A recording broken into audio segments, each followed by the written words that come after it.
नाज़रीन, इस वक्त मैं मौजूद हूँ अल-ज़हरा वेलफेयर पे, जहाँ पे नशे के मरीजों का इलाज किया जाता है। माशरे का अब इतना बुरा हाल हो चुका है कि ख़वातीन भी इसमें बहुत बड़ी तादाद में इन्वॉल्व हो चुकी हैं। यहाँ पर कितने अरसे से? 4-5 साल हो गए। यहाँ पे मिलने आते हैं शौहर और बच्चे आपसे? एक साल बाद। किस वजह से यहाँ पर आए? डिप्रेशन के बाइस बच्चों पर चीखना चिल्लाना मारना पीटना नहीं चाहती थी, लेकिन पता नहीं किस तरह कर जाती, समझ नहीं आती थी। बच्चों से भी कभी मुलाकात नहीं हुई इस अरसे में? आप 4.5 साल एक बार भी बच्चों से मुलाकात नहीं कर पाई। एक दफ़ा भाई मिलने आया। कितने बच्चे हैं? 2 बच्चे, एक बेटा एक बेटी। और दोनों ही आपसे मिलने नहीं आते? बाप के कहने में है ना। बिस्मिल्लाहिर्रहमानिर्रहीम, अस्सलाम वालेकुम। टुडे पाकिस्तान के साथ मैं हूँ महम ज़रा।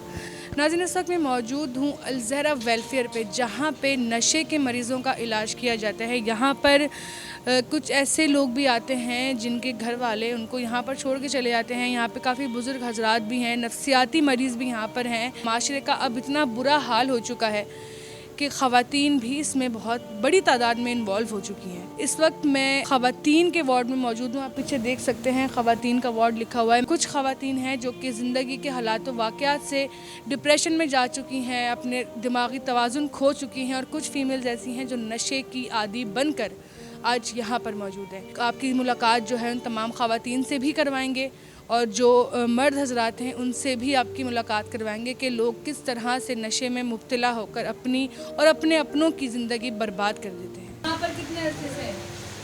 यहाँ पे मैं काफ़ी अर्से से हूँ, 4-5 साल हो गए। शादी हुई भी आपकी? हाँ, शादी हुई है। बच्चे हैं? हाँ, कितने बच्चे हैं? मेरे 6 बच्चे हैं। यहाँ पे मिलने आते हैं शौहर और बच्चे आपसे?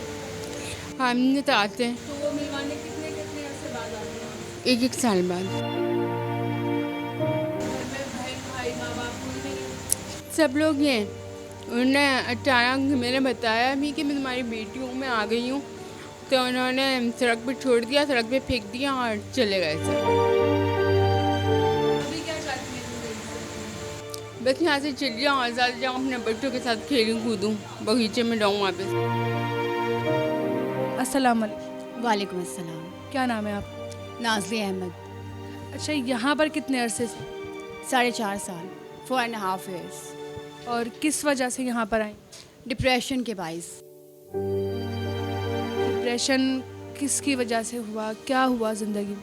शादी के बाद मैं जिस घराने में रह रही हूँ उन्होंने परवरिश की है, सगे पेरेंट्स नहीं थे, तो उनकी जिस घराने में मैं हूँ, जिनको अम्मी कहती हूँ, उनकी बहन का बेटा है। ज़दोकोब करना, मारना पीटना, गाली गलोज, उसके लिए आम सा मशगला है।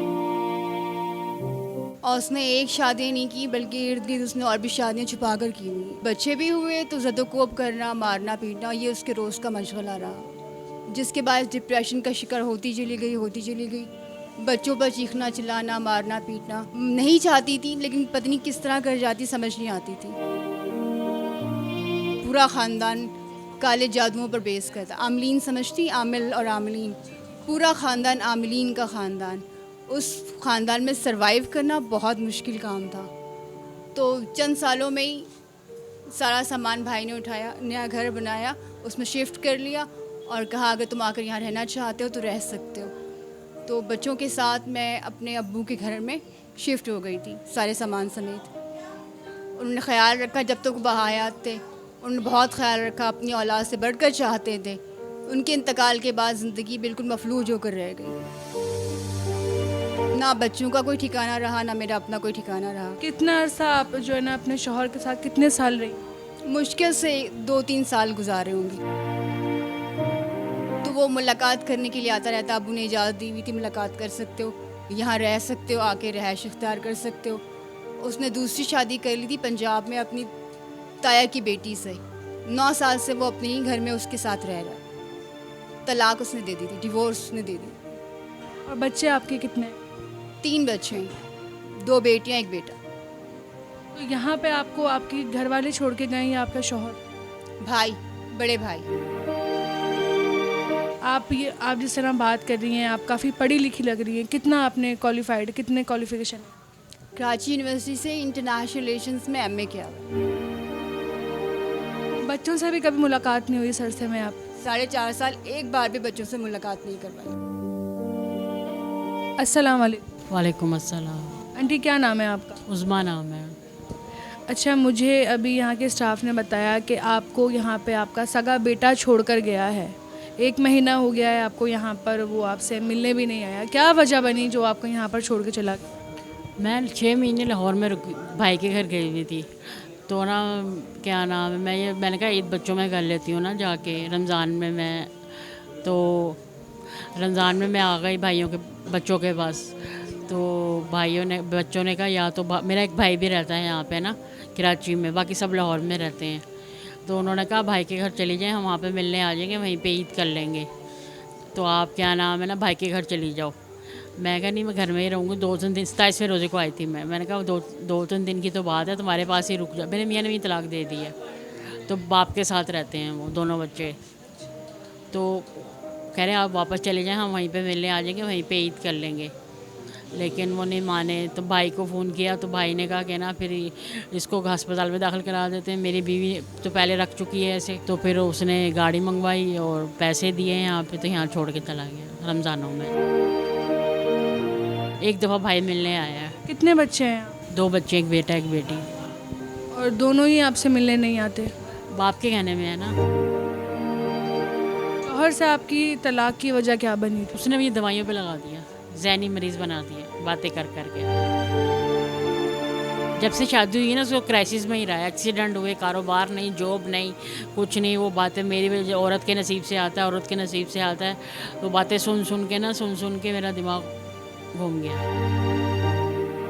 और तलाक को आपकी कितना अरसा हो गया? कब हुई थी तलाक? 6 महीने पहले। वो तो भाई लाहौर ले गए, लाहौर से आए थे, सारी बातें की उनसे कि क्यों छोड़ा, इसे क्या वजह है, सही रहती है, बच्चों के साथ भी सही रहती है। उसने दूसरी शादी की हुई है। वो कह रही थी छोड़ो, ज़हनी मरीज़ है, फिर भी इसे छोड़ो। बच्चे नहीं मानते थे। बच्चे कहते थे हमारे सर पे तो बैठी हुई है ना, जैसे भी है। बच्चे आपकी शादीशुदा हैं? नहीं, शादीशुदा नहीं। इस वक्त मेरे साथ अलज़हरा वेलफेयर की CEO जवेरिया शाह मौजूद हैं। इनसे बात करते हैं और जानते हैं कि यहाँ पर इन्होंने अपनी लाइफ में किस किस तरह के मरीज़ देखे हैं, कितनी ज़िंदगियाँ बर्बाद होते हुए देखी हैं, और कितने लोग हैं, कितनी ख़ास तौर पे फ़ीमेल्स हैं जो अब आज के माशरे में नशे की तरफ जो है वो मुब्तला हो गई हैं। अस्सलाम वालेकुम। अच्छा, ये बताएं जवेरिया कि यहाँ पर मोस्टली हमने जो है वो मेल सेक्शन का भी जो है ना जाके पूरा देखा था, फ़ीमेल से भी काफ़ी बात करी है। दोनों ही जगह पर मरीज़ काफ़ी ज़्यादा थे, जहाँ पर नफ्सियात के मरीज़ भी मौजूद थे, जहाँ पर जो है वो ड्रग एडिक्ट भी थे। कितने जो है ना वो कॉमनली फ़ीमेल्स की अगर मैं आपसे बात करूँ तो कितनी फ़ीमेल्स हैं जो कि नशे की वजह से यहाँ पे एडमिट होती हैं? पहले तो हमने अपने एक्सपीरियंस में ये चीज़ देखी थी कि मेल और यंगस्टर्स ज़्यादा आते थे और मिडिल एज के लोग भी आते थे। लेकिन अब मेल्स में यंगस्टर्स आते हैं, उसी तरह फ़ीमेल्स में यंगस्टर्स आती हैं लड़कियां, और मिडिल एज की भी ख़वातीन काफ़ी हद तक आती हैं। अच्छा, यहाँ पर जो है वो फ़ीमेल्स के लिए क्या क्या क्राइटेरियाज़ हैं, क्या क्या फैसिलिटीज़ हैं जो प्रोवाइड की जा रही हैं? यहाँ पर फ़ीमेल्स के लिए ख़ास तौर पे पर्दे का निज़ाम है ख़ास। इसके अलावा यहाँ पर हम उनको ट्रीटमेंट दिलवाते हैं डॉक्टर से, और जो भी इनको विड्रॉल सिम्टम्स होती हैं, यानी नशा छोड़ने के बाद जो भी इनके अंदर अलामात पैदा होती हैं उनका इलाज होता है। अगर नफ्सियाती अलामात पैदा होती हैं तो उनका भी इलाज होता है। इसके अलावा खाना पीना, नाश्ता, दवाएं, डॉक्टर के चेकअप्स, क्वालिफाइड स्टाफ है, गेम्स हैं और साइकोथेरेपीज़ प्लस हैं। ये बहुत ज़्यादा ज़रूरी होता है। इसके अलावा दीनी तालीमात भी दी जाती हैं यहाँ पर। जी, यहाँ पे जहाँ हम लोगों ने मेल के वार्ड को कवरेज करी थी तो वहाँ पे बताया था कि अक्सर जो है वो मर्द आपस में लड़ झगड़ जाते हैं, काफ़ी नुकसान पहुँचाते हैं एक दूसरे को। तो फ़ीमेल्स का तो फिर और ज़्यादा आपको पता है कि इन चीज़ों में सेंसिटिव होती हैं कि वहाँ जहाँ अगर मर्द होंगे और फीमेल्स होंगे तो ज़्यादातर लड़ाई झगड़े फीमेल्स के हो रहे होंगे। यहाँ पे किस तरह से होता है? कुछ ज़्यादा ही होता है, आउट ऑफ कंट्रोल हो जाती हैं? कैसे कंट्रोल करते हैं उनको? यहाँ पर तो फीमेल्स का वो हाल होता है कि एक दूसरे के हाथ में बाल आ जाते हैं उनके, और वो छोड़ती नहीं है एक दूसरे को। लेकिन ये है कि हमारे यहाँ छोटी छोटी लड़कियाँ ही हैं, आपने देखा होगा, जो उनको संभाल रही हैं और उनकी टेक केयर कर रही हैं, नर्सिंग जो कर रही हैं उनकी, वो उनको बहुत अच्छी तरीके से जो है वो समझा लेती हैं। और बेचारियों को भी चोट लगती है, कभी हमें भी चोट लगती है, लेकिन ये है कि हम उनको आराम से जो है वो कंट्रोल में कर लेते हैं, अल्हम्दुलिल्लाह।